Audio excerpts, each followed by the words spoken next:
Good morning, House of Hip Hop. Afternoon, probably, by the time you're watching this. We are divided into smaller groups today, and we are going to be spending this time making paper snowflakes, such as this one that just took me less than 5 minutes to do. It's not my best work, but it's pretty basic and just simple, does not take long to do. We have a bunch of different paper, and we've got some blue and silver paper as well, I think, hopefully, if it gets here in time. To contribute to making kind of a winter wonderland, because tonight, when you're watching this, Friday night, is the middle schoolers' winter ball. And so we're going to make some paper snowflakes, and the people who are decorating after school are going to take those and hang them up or tape them up on the walls. And between all of us, we should be able to do kind of a ton of them. So I'm just going to walk you through a quick tutorial. If you already know how to do it, fantastic. Go ahead and get started. If not, listen up. Okay, so this is actually really easy and really easy to fix if you mess up. First of all, you're going to get a sheet of paper and you're going to fold it so that it is roughly in a square.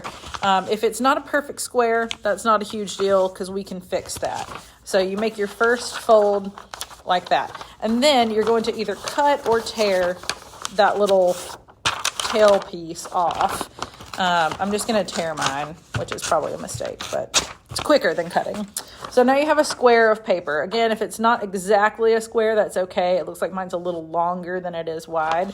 But what we want to do is bring your corners together and make a triangle. So if you don't have a perfect square, it's not going to be a perfect triangle. But again, we can kind of fix that. So mine is not a perfect triangle. So what I'm going to do is cut off the bits that make it not perfect. So I'll just cut that off. So now I've got a triangle. I'm going to fold it in half again and make a smaller triangle. Okay. Now here's the part that's kind of weird. You're going to fold this twice, but each time you're going to start here at the center and just fold half of it up to the middle, and then do the second half the same way. You can kind of make it overlap if you need to. My folding was not perfect. So you're going to wind up with a thing that looks sort of like this.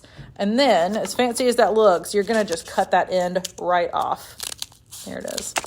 So now you're left with this little cone sort of shape.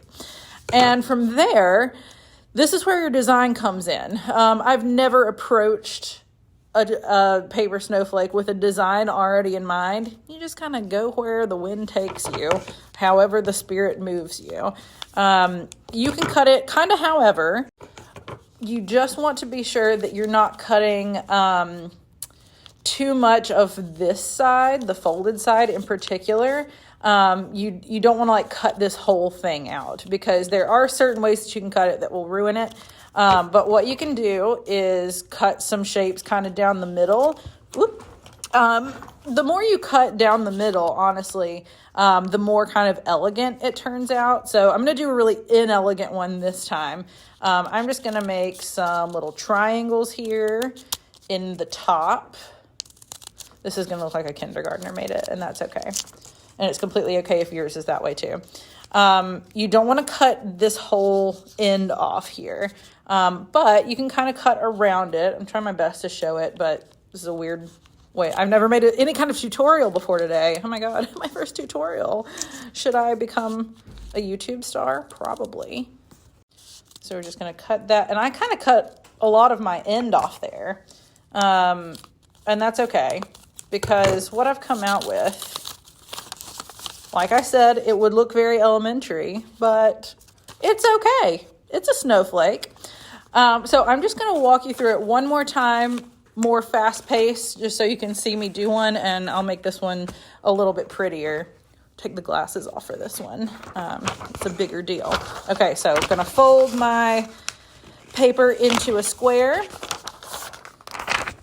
Going to take the end piece off there. Going to rip it again. Turn it into a triangle. Ooh, this one was really bad, but that's okay, because it's easy to fix. So I actually just stopped and started a new one because I kind of messed mine up. But again, that's not the end of the world. It's a fairly easy fix. And if it's not an easy fix, just throw it away and start over. Just make sure you recycle the ones that you ruin. So we're going to fold this in half again, have my little triangle, then fold both sides up at the middle. Just try to make like a straight line down the middle. You weren't even seeing that. And then fold it over again so that you wind up with this sort of thing. And then cut your end off. And I just want to make sure that my edges line up as best they can. It's never going to be a perfect system, but we can get it pretty good. And then just start cutting. I'm going to cut more into my like cone this time, but I'm going to kind of cut dangerously close to cutting through because like I said, the kind of like the more you cut, the more elegant it looks. I like an elegant snowflake. I almost said an elephant snowflake. I'd be super impressed if anyone could make an elephant pattern out of this. And then I'm going to kind of cut my tip off right here because, again, I think that tends to make it look more intricate, more delicate. So what we're ending up with, this looks odd, but I think it's going to look okay once I unfold it. And if you have a very like delicate, elegant one, be careful when you're unfolding because you could rip it. Yeah, like not that bad. Not my best work, to be fair. I'm a pro from way back, but this is kind of what I have wound up with, and I'm happy with that. However yours winds up, my first one compared to this one, not all that impressive, kind of bulky, but that's okay. Like, we're not looking for perfection here. We're just looking for some creativity and contribution to tonight's dance. So do as many as you can do. If you have any issues with it, hopefully your hip hop staff member can help you out there. Make as many as you want to. If you make a couple and realize that this is just not for you and you don't have a flair for it, that's okay. Maybe you can help somebody else, help other people clean up there. It comes with a lot of cleanup. So before you leave your room today, whoever's room you're in, make sure that you do clean up all of your paper so that teachers and custodians don't have to do it for you. But good luck. Can't wait to see all of y'all snowflakes.